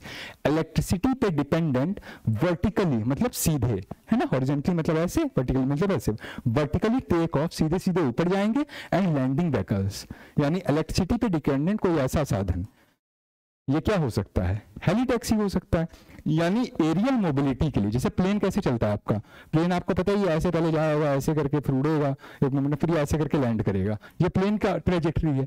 तो हेलीटैक्सी या हेलीकॉप्टर कैसे काम करता है आपका, आपको पता है, जैसे जमीन है, ये उसके चॉपर लगे हुए हैं आपके, ठीक है, वो ऐसे करके उड़ेगा, वर्टिकल लिफ्टिंग करेगा, फिर वो ट्रैवल करेगा, फिर वो ऐसे करके लैंडिंग कर जाएगा।